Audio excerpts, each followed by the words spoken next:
Bienvenue dans cette nouvelle vidéo en français.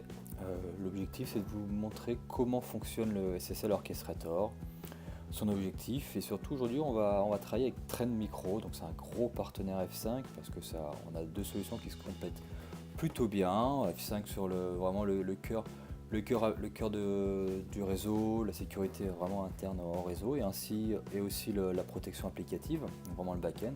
Et Trend va venir travailler sur la partie plutôt endpoint et surtout va permettre de faire de la corrélation et de la mitigation. Donc ensemble on peut créer une très belle solution, c'est ce que je vais vous démontrer avec le SSL Orchestrator. Donc j'ai devant moi un SSL Orchestrator en version 13.1.05, donc la toute dernière version. Donc on voit en fait que le SSL Orchestrator utilise donc une interface graphique dédiée. Okay, on a tout de même les menus, les anciens menus qu'on a l'habitude de voir sur un BGP sur la gauche, mais tout se fait dans ce nouveau menu qui s'appelle SSL Orchestrator. Et donc ça ressemble un peu à une IAP, où on a tout simplement à répondre à différentes questions afin de savoir ce que l'on va faire du trafic. Donc bien sûr les points les plus importants, on les voit, ils sont en bleu, c'est tout simplement pousser une CA, une autorité sur le Big IP, sur le SSLO pour pouvoir générer à la volée les certificats serveurs. Parce que l'objectif de l'orchestrateur, c'est qu'un client se connecte sur une ressource externe, Internet, dont on ne dispose pas de la clé privée. Et donc le SSLO va tout simplement intercepter la connexion SSL, la déchiffrer, et en fonction d'une source, d'une destination, de critères, va venir transférer, forwarder le trafic clair, c'est ça qu'on voit le petit cadenas rouge, le trafic clair vers différents acteurs. Et donc là, dans cette démo là, on a Trend Micro en tap mode, donc en réception seulement, on verra tout à l'heure, et j'ai aussi un IPS en mode transparent niveau 2. Donc voilà, donc, des questions classiques, je ne rentre pas dans le détail, il n'y a rien de bien compliqué. Et ensuite, on va voir qu'en fait, on a tout simplement ces services, d'accord, à configurer. Donc là, si je vais sur la partie TAP, d'accord, ce qu'on appelle en réception en ligne, j'ai un Trend Micro, donc j'ai un Deep Discovery Inspector, donc il se trouve là. Donc il est en mode réception en ligne, donc il reçoit les trafics et le traite. Par contre, il n'y a pas de blocage ou quoi que ce soit, parce qu'on voit bien que c'est dans un seul sens. Donc le DDI est configuré de cette façon-là, et pour faire simple, je vais tout simplement spécifier la MAC du DDI, une IP adresse qui n'est pas obligatoire simplement parce qu'on est en niveau 2 sur le trend, et l'interface physique auquel est connecté ce trend. Donc là c'est l'interface 1.2. Ensuite j'ai un IPS, donc c'est un Suricata qui tourne sur un Linux, donc on verra là, l'idée c'est de voir du trafic déchiffré, donc on va voir ici les requêtes arriver. Et donc là pareil, lorsque je fais du inline, c'est comme ça qu'on l'appelle, je peux faire du inline de niveau 3, du inline de niveau 2. Donc là il est en niveau 2, donc c'est simple, parce que je suis en niveau 2, on parle pas d'interface IP, on parle de port. Donc on voit que ça sort par l'interface 6 et ça revient par l'interface 7. C'est aussi simple que ça, d'accord ? Ensuite, j'ai des notions pour translater des ports, donc, principalement par exemple ici je mets un proxy. Le proxy, lui, on verra si je le mets en mode proxy, il y a forte chance qu'il soit en 31.28 ou chose comme ça. Et ensuite, qu'est-ce qui se passe si le boîtier ne fonctionne pas? Je peux tout simplement rejeter la connexion ou esquiver le service. Dans mon cas, si je vois que mon suricata tombe, on continue quand même. Et puis ensuite, on va sur les serveurs. Donc rien de bien compliqué, d'accord, ça se configure en quelques minutes, on a juste à tout configurer ici. À la fin, on clique sur Deploy, ça déploie et ça crée tout ce qu'il faut en termes de VIP, de VS et compagnie, et peut-être quelques aéros. Voilà, on s'arrête là. Côté analyse, donc j'ai mon DDI qui est là, d'accord, le Deep Discovery Inspector, voilà, qui fait en même temps du sandboxing, qui va normalement analyser tous les fichiers que je lui envoie et qui va faire du reporting. Il est passif, d'accord, vous l'avez vu, c'est un tap mode, ok, je suis pas dans un boîtier qui bloque le flux tant que le fichier n'est pas analysé, ça m'intéresse pas. Ce que je veux, c'est qu'il analyse les fichiers de ce qui se télécharge, mais qu'il bloque pas les flux, on continue le business chez le client, on le bloque pas. Par contre, voilà, on a développé avec Arnaud ce genre de portail plutôt simple en Node.js. Donc ce portail va tout simplement permettre de provisionner le SSL Orchestrator. Donc le Trend Micro va nous ressortir des des infos, des métriques en disant tiens voilà, j'ai vu qu'il y avait pas mal de clients internes d'entreprise qui vont se connecter à un serveur ou une sorte de commande de contrôle et j'ai l'impression qu'ils téléchargent des malwares ou des BitLocker ou des ransomware, des choses comme ça. Donc il faut agir très vite et donc c'est pour ça que du coup on a développé ce petit portail qui va nous permettre, vous allez voir, tout simplement de provisionner des suspicious destinations. Donc voilà, donc là j'ai mis des fausses comme ça et donc ça en fait l'agent, l'opérateur n'a pas à se connecter au SSL Orchestrator, il met juste la destination qui est inquiétante, on va dire ici, il l'ajoute et automatiquement ça va partir dans le SSL Orchestrator et on va mettre en place une politique, d'accord, on va le voir ici dans Policy, on va mettre une politique. Pour l'instant c'est ouvert, c'est open bar, il n'y a pas de protection, il y a juste du contrôle. Donc on va déjà faire un petit tour. Donc un SSL Orchestrator, son rôle c'est de proxifier le flux sortant, d'accord. Donc là, pour vérifier que le Suricata fonctionne bien, on voit bien voilà, que j'ai fait un get sur perdu.com ainsi qu'un autre get sur l'icône, d'accord, les favicônes. Je suis sur du HTTP, d'accord, donc là, rien de particulier. D'accord, on voit bien que je proxifie la connexion. Si je vais sur par exemple BNP, d'accord, on voit bien que là donc je m'y connecte, ça me prend un peu de temps parce que je suis connecté à distance, mais par contre je suis sur un flux HTTPS.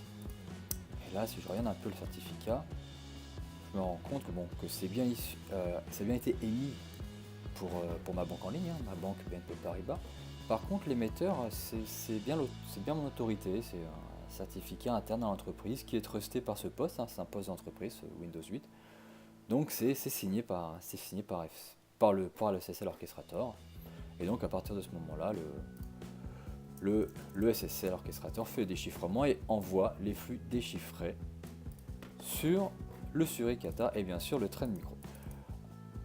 Si je vais sur GitHub, ce sera exactement la même chose. On voit en tout cas que derrière, on va bien sur GitHub et je commence à aller sur le répertoire que j'ai demandé. Donc par exemple malware/botnet. Bon. Jusque là pas de souci, par contre ce qui me dérange c'est que je suis quand même allé sur un site bancaire et j'ai déchiffré le flux. Je suis pas censé le faire, d'accord, il y a certaines règles en entreprise qui doivent être respectées, et là on est vraiment sur de la donnée confidentielle et personnelle, donc c'est quelque chose qui est signé au sein de l'entreprise, chaque entreprise signe sa propre charte pour ça, mais moi je vais devoir quand même mettre en place une règle qui dit si c'est de la finance, tu ne déchiffres pas, hein, tu laisses la connexion SSL s'établir entre le client et le serveur.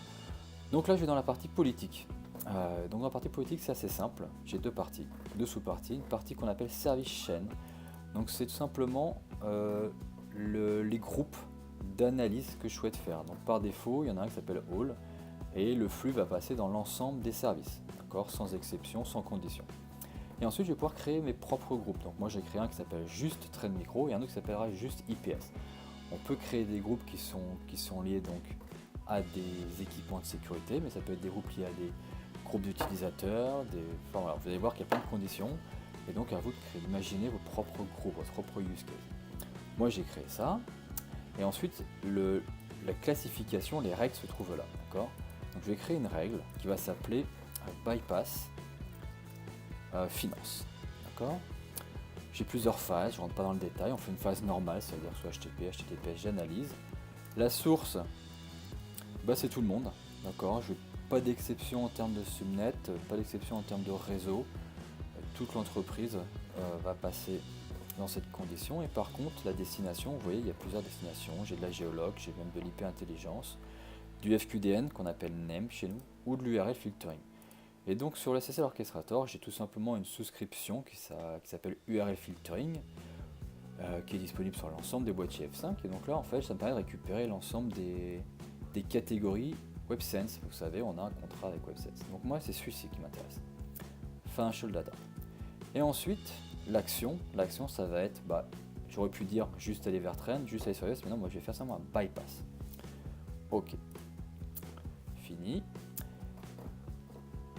Et allons-y, on déploie. Donc il suffit de surveiller ici pour s'assurer que ça se déploie bien. C'est déployé. Allons voir maintenant. Allons refaire le test. on va donc aller sur la banque. Donc ce qui se passe, on voit bien en tout cas ici, que du coup maintenant mes flux qui sont à destination de BNP ne sont plus déchiffrés par le F5, ils sont bypassés. D'accord ? Par contre derrière dans le suricata, on voit bien que je continue à déchiffrer les flux qui ne sont pas à destination de BNP. Donc là on voit bien en tout cas que BNP utilise du Google API et sûrement de l'analytics. Bon, d'ailleurs on a la Maps aussi. On voit donc ça c'est pas du flux bancaire, donc c'est normal, c'est déchiffré. Donc en fonction de la destination, on va bypasser ou non le déchiffrement SSL. Donc là très bien, je suis vraiment signé par CN Trust, l'autorité de BNP. Donc ça c'est parfait. Allons faire un test plutôt maintenant de sécurité, d'accord? Donc là je me rends compte, c'est bon, je déchiffre bien, je bypass quand c'est nécessaire. On va aller télécharger quelques malwares. Donc par exemple ici, un malware que j'ai généré, que j'ai volontairement posté sur Box. Je vais le télécharger, d'accord? Donc c'est pour info, c'est un Zeus, d'accord? Donc c'est une variante de Citadel. On est sur l'HTTPS, on est sur du zip, d'accord? Donc là on voit bien que Firefox, là je suis sur du Chrome déjà, tilt un peu, d'accord? On va volontairement le conserver. Et puis on va aller sur le plus gros repository de malware au monde, qui s'appelle GitHub. Donc sur GitHub, voilà, il y a plein de choses, malheureusement, il y a plein de choses possibles. Voilà, on voit l'EvilBot qui est très connu. BioZombie, j'aime bien, on va prendre celui-ci, on y va, on le télécharge, c'est parti, il a rien dit, en plus Chrome. Donc là on voit bien que ça télécharge, tout est voilà, on voit bien le fichier est là. Donc on voit bien que l'IPS en tout cas détecte, il est en mode analyse seulement, non bloquant. Mais si je l'avais mis en bloquant, il aurait sûrement matché soit l'URL, soit le contenu et on aurait été bloqué. Donc l'idée maintenant c'est de voir ce qui s'est passé côté Trend, parce que Trend est en tout cas l'acteur majeur dans cette infra. Moi je ne fais que déchiffrer. Donc là on voit bien que GitHub en tout cas est aux États-Unis. Et il se passait des choses, donc on va aller directement dans les détections. On va monter un peu la sévérité. On va se mettre sur la dernière heure. Voilà, donc on voit bien en tout cas que c'est passé pas mal de choses. Il est 9h10, voilà, 9h09, il y a eu de la détection, donc on voit qu'en tout cas parfait, il y a une détection de malware. Alors c'est lequel? C'est sur GitHub. Et donc c'est bien malware, c'est notre BioZombie, d'accord? Donc voilà, donc il y a pas mal de choses. Là pareil, c'est sur du GitHub. Là ça c'en est un autre. Bah celui-là c'est le Zeus. Okay, on voit bien que c'est sur la partie Box. Okay. Donc je viens de me rendre compte en tout cas, voilà, j'ai été alerté, j'ai reçu un mail. On voit que c'est très rapide, ok, parce que ça fonctionne sur du hash au niveau de Trend. Donc si le hash est connu, on alerte tout de suite. Le hash n'est pas connu, on envoie un sandboxing. Donc j'ai une alerte. L'idée c'est quoi maintenant? C'est de dire, oh là là, j'ai un post client qui est sûrement infecté par quelque chose, une macro, un petit malware, mais en tout cas il est en train de télécharger des choses frauduleuses et c'est possible que ça se propage au sein de mon réseau d'entreprise. Il faut que je bloque. Donc là je vais tout de suite utiliser mon portail et donc là je vais bloquer la destination, d'accord, qui me gêne, donc par exemple github.com. Je le rajoute, je le pousse dans la PM, je le pousse dans le SSLO. Et à ce moment-là, normalement, ça a été poussé dans le SSL Orchestrator. Par contre, on voit bien que je n'ai pas créé de règle pour ça. En fait, ce qui se passe, c'est que ce portail va populer un data group. Donc le SSL Orchestrator travaille avec plusieurs data groups. Donc on en voit un ici. Et on voit bien que mon GitHub se trouve ici. D'accord, il a été rajouté. Donc tout ce que j'ai à faire, c'est de créer une règle. Donc on retourne dans les policies. On crée une nouvelle règle qui dit block destination. On retrouve la règle de source, bien sûr, c'est tout le monde, hein. Même le patron se fera bloquer. Là, dans ce cas-là, on est sur du name, d'accord, on est sur du FQDN. Alors, on peut directement mettre un domaine name si je voulais le faire manuellement en rentrant en mode admin sur le boîtier, mais non, on va tout simplement faire ça. Comme ça, à partir de maintenant, je vais pouvoir populer mon data group à la volée sans avoir à créer la règle sera déjà créée. Donc je déploie.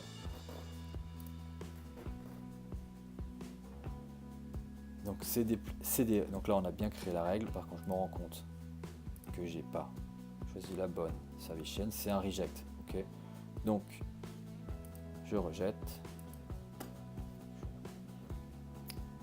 je déploie, c'est déployé. Donc maintenant, si je retourne sur mon poste, l'agent, l'opérateur a mis à jour le data group. Il ne le sait pas, mais il est passé par un portail pour le faire. Je n'ai plus accès à GitHub. D'accord, c'est normal, c'est ce qu'on souhaitait faire. Donc là, tout poste infecté qui souhaite récupérer un malware, un keylogger, enfin quelque chose, un ransomware, c'est le pire, ou un cryptoware sur un GitHub, ne pourra pas le faire. D'accord, donc voilà. Donc on voit bien que ce portail va me permettre vraiment de bloquer l'ensemble des destinations que j'estime être les plus mauvaises ou dangereuses pour mon entreprise. Si je retourne sur celui-là, d'accord, sur ma box, on voit que j'y ai toujours accès, donc je peux toujours continuer. Donc si je veux bloquer par exemple celle-ci, à la volée, on voit bien que c'est app.box.com, app.box.com, je ferme le navigateur pour terminer la connexion. Donc axe.box.com, je le pousse sur le SSLO. Je n'ai rien d'autre à faire, d'accord, l'opérateur n'est même pas connecté au SSL Orchestrator, il est juste connecté à son portail. On retourne ici et on est bloqué. Voilà, donc du coup, c'est très facile grâce au reporting du trend de pouvoir justement récupérer les zones, d'accord, donc les FQDN qui sont frauduleux. Donc là, j'ai tout simplement l'URL complète, j'ai juste pris le FQDN, mais j'aurais pu prendre quelque chose de plus complet, le FQDN pour pouvoir bloquer tout de suite les destinations suspectes ou frauduleuses. Côté orchestrateur, donc il y a de la statistique, donc voilà, donc vous voyez du coup le nouveau dashboard qui est en place depuis la 13, qui est basé sur on va dire de l'Elasticsearch, c'est-à-dire qu'on va pouvoir tout simplement sur la droite faire des choses assez intéressantes en termes de filtrage. Par exemple, là je vois en tout cas que j'ai différents types de ciphers utilisés, d'accord, donc on est en tout cas sur de l'elliptique, hein.